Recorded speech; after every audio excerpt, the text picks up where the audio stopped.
Halo pemirsa Monas TV, senang sekali saya Andrea Ririn Karina dapat kembali menjumpai Anda dalam Monas Daily. Dalam beberapa menit ke depan kami akan menyajikan berita-berita terpercaya hanya untuk Anda. Pemirsa, Rumah Sakit Pendidikan Universitas Hasanuddin menggelar talkshow kesehatan pada 14 November 2024 untuk memperingati Hari Kesehatan Nasional dan Hari Diabetes Sedunia.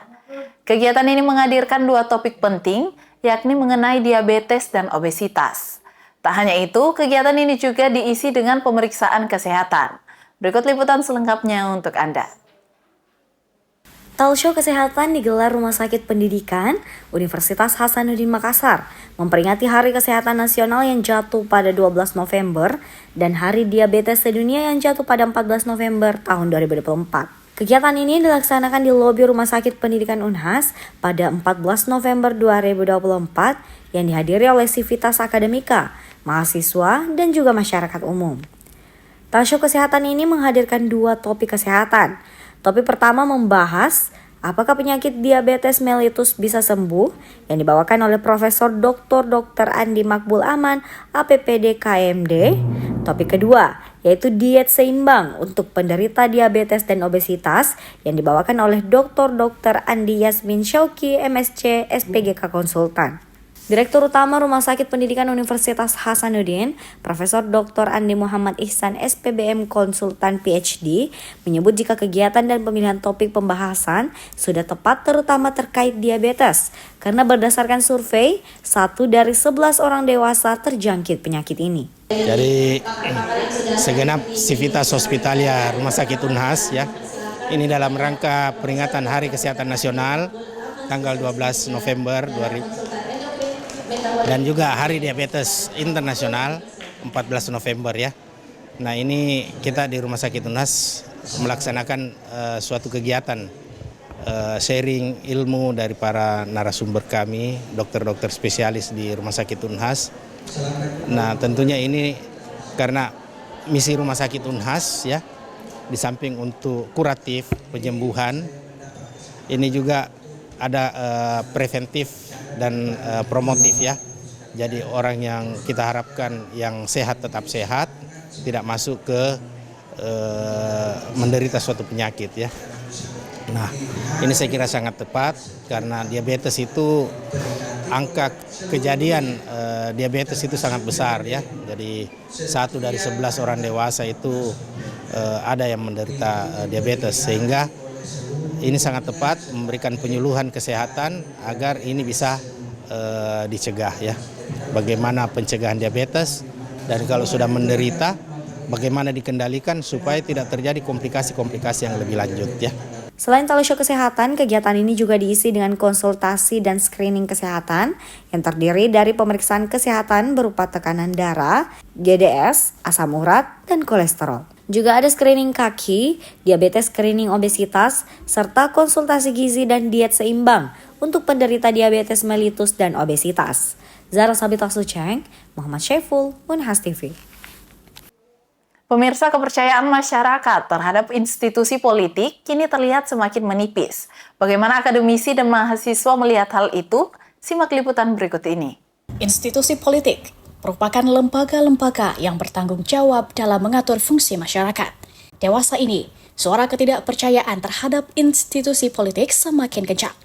Tak sedikit yang menilai jika institusi politik, terutama partai politik, tidak lagi mencerminkan kebutuhan dan aspirasi masyarakat. Dosen Ilmu Politik Universitas Hasanuddin, Umi Suci Fathia Bailusi SIPMSI, Umi Suci Fathia Bailusi SIPMIP, memberikan pandangannya terkait hal ini. Menurutnya, ada degradasi pada individu-individu yang mengisi partai politik. Institusi politik kan banyak ya. Yang paling dekat sama kita itu harusnya sih partai politik. Harusnya. Karena partai politik di negara demokrasi kita taunya penjembatan antara masyarakat dengan stakeholders, dengan pemerintah. Cuman sayangnya orang-orang atau individu yang mengisi parpolnya itu yang mungkin degradasi. Entah degradasi secara etika atau degradasi secara institusi. Sayangnya kan institusi diisinya oleh orang-orang nih, oleh manusia-manusia. Jadi kalau manusianya juga memang tidak berada di koordinat yang tepat, pasti institusinya ikut miring-miring juga dong. Nah, logikanya seperti itu. Jadi faktor utamanya kembali ke SDM-nya juga, entah SDM partai atau SDM organisasi-organisasi kecil. Dosen yang akrab disapa Fayah ini menekankan bahwa penting untuk memperkuat etika, karena institusi politik diisi oleh manusia yang memiliki karakter dan nilai yang berbeda-beda. Menurutnya, etika politik yang ideal harus diperkuat sebagai langkah awal dalam memperbaiki kondisi ini. Tidak hanya akademisi, mahasiswa juga mempertanyakan integritas institusi politik. Natasha Sekarningro, mahasiswa ilmu pemerintahan Unhas, menyebut jika saat ini sulit untuk mempercayai institusi politik, sebab dinilainya institusi politik tak berpihak pada masyarakat. Masih rasanya kayaknya tidak dalam untuk mempercayai instansi politik hari ini, karena dirasa kemarin kalau misalkan kita berkaca, banyak sekali hal-hal yang mungkin sangat kurang dalam mempresentasikan bagaimana sebenarnya apa yang terjadi di dalam masyarakat itu sendiri. Upaya untuk mengembalikan kepercayaan masyarakat terhadap politik membutuhkan usaha serius, terutama dalam hal memperbaiki kualitas SDM dan membangun etika politik yang lebih kuat. Rizka Fraja, Unhas TV. Pemirsa, meminum teh dan kopi saat sarapan maupun ngemil sudah seperti sebuah kewajiban. Namun tahukah Anda terlalu sering minum teh dan kopi ini dapat menyebabkan perubahan warna pada gigi? Berikut liputan selengkapnya untuk Anda. Kebiasaan minum teh dan kopi menjadi bagian tak terpisahkan dari kehidupan sehari-hari banyak orang. Ini menjadikan orang Indonesia masuk yang tertinggi mengonsumsi teh dan kopi di Asia Tenggara. Namun, kebiasaan ini dapat menimbulkan dampak pada kesehatan gigi. Ada zat tanin pada kandungan teh dan kopi. Menurut Dr. Gigi Nur Hikmah MKG SPKG, subspesialis konsultan endodontik, kandungan tanin dalam teh dan kopi dapat menyebabkan gigi menjadi kuning atau gelap. Tanin, zat yang memberikan warna pada minuman tersebut, dapat menempel pada permukaan gigi, sehingga semakin sering Anda minum, semakin besar risiko gigi Anda berubah warna. Jangka panjangnya sebenarnya, jangka panjang, jangka pendek pun sebenarnya ini kan perubahan warna pada gigi ya sangat terkait dengan perubahan estetik ya, atau estetik dari pasien. Gigi pasien ini akan menurun, ujung-ujungnya ya pasti akan mempengaruhi dari tingkat kepercayaan diri dari pasien. Kalau tersenyum dia kurang percaya diri ya, dalam warna giginya menjadi diskolorasi atau menggelap ceritanya ya, atau menguning. Nah, tadi apakah akan menyebabkan karies? Tadi yang saya sampaikan bahwa tanin ini sebenarnya secara langsung tidak menyebabkan adanya karies ya, hanya karena penumpukannya yang terus-menerus, akhirnya yang saya sampaikan tadi bahwa kekasaran permukaan gigi ini akan meningkat.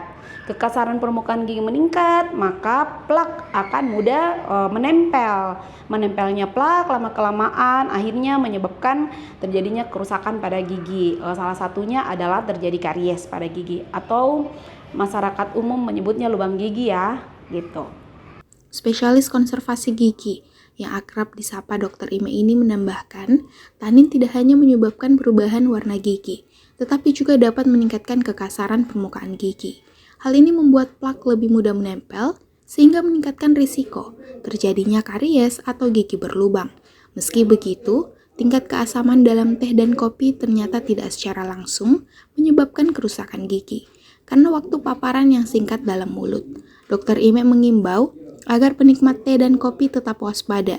Dirinya menyarankan menggunakan sedotan untuk mengurangi paparan langsung minuman pada gigi, serta segera berkumur dengan air putih setelah minum.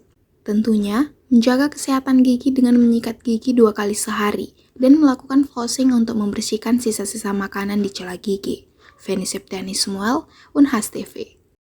Pemirsa, Presiden Prabowo Subianto bertemu dengan Presiden Amerika Serikat Joe Biden di Gedung Putih Selasa siang waktu Amerika Serikat.